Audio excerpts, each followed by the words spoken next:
అవును కానీ ఎవరెవరు వచ్చారు అక్కడ సినిమా స్టార్స్ అవతల వాళ్ళ వైపు నుంచి? వీళ్ళందరూ వచ్చారు కదక్క, మొత్తం ఫ్యామిలీ మెంబర్స్ అందరూ వచ్చారుగా. ఎవరెవరు? వరుణ్ తేజ్ గారు వచ్చారు, వైష్ణవ్ తేజ్ వచ్చారు, సాదరం తేజ్ గారు వచ్చారు, అండ్ సురేఖ గారు కూడా వచ్చారు, నాగబాబు గారు వాళ్ళ వైఫ్ వచ్చారు. So everybody came and supported heart felt గా. ఎగ్జాక్ట్లీ. చిరంజీవి గారు ఎందుకు రాలేదు? ఆయనకేదో పద్మవిభూషణ్ అవార్డ్ సెరమనీ ఉంది అని నేను అనుకున్నాను. అన్ని రోజులు ఉంటుందా సెరమనీ? ఉన్నట్టుందక్క, వెళ్ళి పాపం.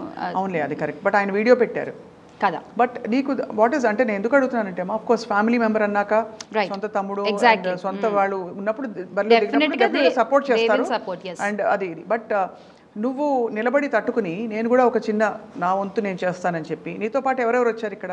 వంగా గీత గారు, నువ్వు, నేను ఒక్కదాన్నే. అంతేనా? ఇటు పక్క ఎవరు లేరు, నేను ఒక్కదాన్నే ఉన్నాను. ఎక్కడికి వెళ్ళినా కూడా, ఏ నియోజకవర్గాలకు వెళ్ళినా ఎక్కడికి వెళ్ళినా నేను ఒక్కదాన్నే ఉన్నాను ఇటు సైడ్. సో ఎలా ఉంటుంది షెడ్యూల్? పొద్దున్నే లేచి వెళ్ళిపోవడం అంతే. ముందు రోజు ప్లాన్ చేసుకోవడం, నెక్స్ట్ డే ఏమేం కవర్ చేయాలని, అది ఎంత దూరం అయినా ఒక జర్నీ టైం చూసుకుని దాన్ని బట్టి ఈవినింగ్ ప్రచారమా, మార్నింగ్ ప్రచారమా, మధ్యాహ్నమా, కార్లో పడుకునేదాన్ని నేను.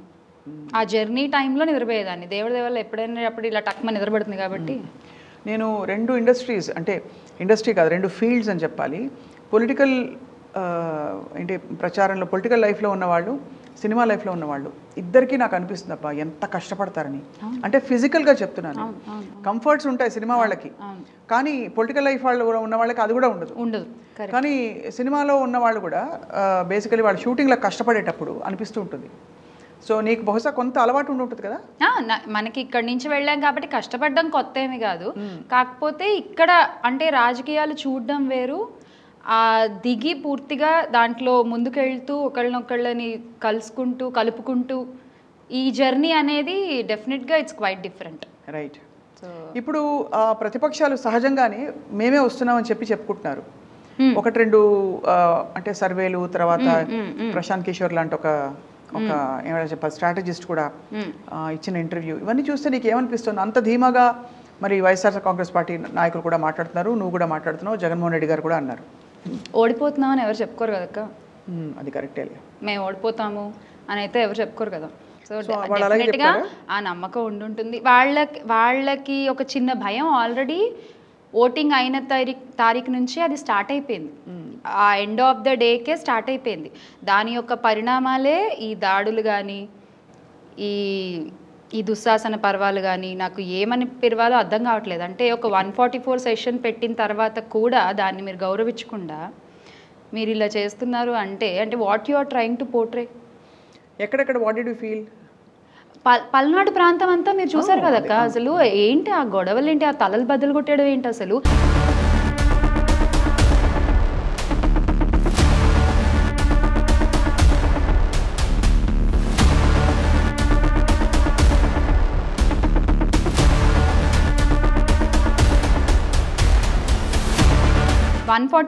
చాలా క్రిటిసిజం కి లోనైంది ఏంటంటే మనకి తెనాలి ఎమ్మెల్యే ఆయన ఎలక్టరల్ దీనిలో ఉన్నప్పుడు ఆ పోలింగ్ స్టేషన్ లో ఒక వ్యక్తి మీద చేయి చేసుకున్నారు. ఎందుకు అలా జరిగింది మరి? దానికి ఏం సమాధానం చెప్పాలి? ముందు స్టోరీ బ్యాక్ స్టోరీ మనం చూడలేదు అక్కడ.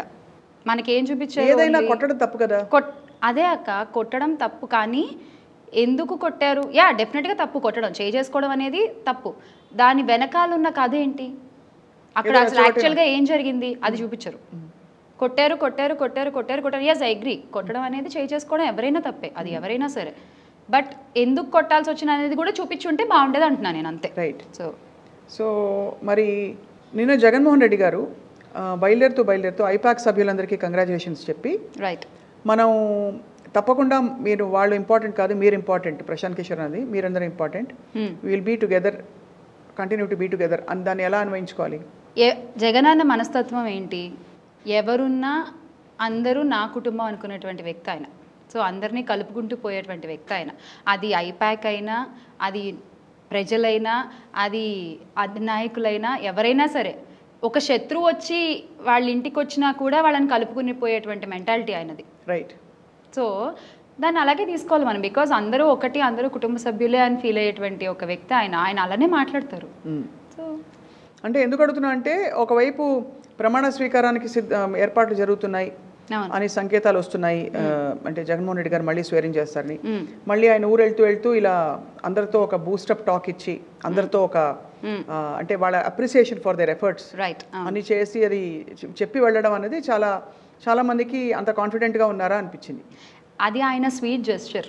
బికాజ్ మన కోసం ఇన్ని 3-4 నెలల అహర్నిశలు, అంటే ఇంకా అసలు వాళ్ళ ఫ్యామిలీ ఇంకా మొత్తం మర్చిపోయి, అంటే పీక్ మూమెంట్స్ నేను చెప్పేది పీక్ మూమెంట్. ఎలక్షన్ ముందు ఒక 3-4 మంత్స్ నుంచి వాళ్ళు ఎంత వర్క్ చేసి ఉంటారు అసలు నాకు తెలిసి. ఇళ్ళు అన్నీ మర్చిపోయి మొత్తం వాళ్ళ బ్లడ్ అండ్ స్వెట్ పెట్టేసి ఉంటారు దీంట్లో. అందుకు వాళ్ళని ఒక్క మాట ఈయన మాట్లాడితే ఇదంతా మర్చిపోతారు కదా వాళ్ళు. సో అది ఆయన స్వీట్ జెస్చర్. సో దాన్ని కూడా వీళ్ళు ఇంకా రాజకీయం చేస్తే ఇంక మనం ఏం చేయలేం. So Shyamala, your back now. Yes, June 4th కోసం everybody is waiting and so are you. Yes. The whole country is watching what is going to happen అని చెప్పి. నీకేంటి, what is your professional life now for way forward? June 4th I wanna go there. నేను ఆ జగన్మోహన్ రెడ్డి అనేటువంటి ఆ వాయిస్ని నేను లైవ్లో ఎక్స్పీరియన్స్ చేయాలనుకుంటున్నాను. I will go there.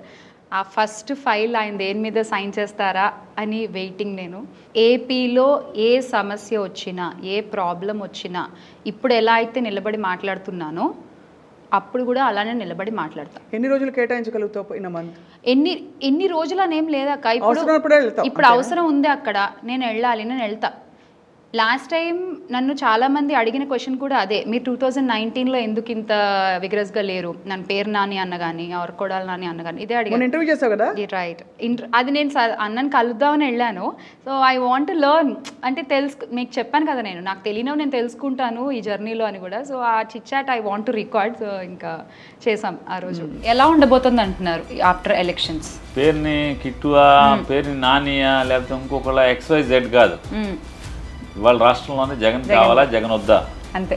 వద్దనే బ్యాచ్ కూటమి, జగన్ కావాలనే బ్యాచ్ పేదాబిక్కి అంత. నీ favourite Jagan sir? Of course Jaganmohan Reddy గారు అంటే మీ అందరికీ జగన్ సారే, జగన్ అన్న అని చెప్పాలి కదా.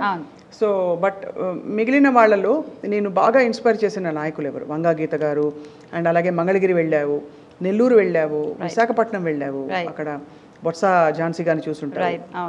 So who is your favourite icon? Vanga Geetha garu డెఫినెట్గా షీఈ్ లైక్, అంటే ఒక నేర్చుకోవాల్సింది చాలా ఉంది ఆవిడ దగ్గర నుంచి.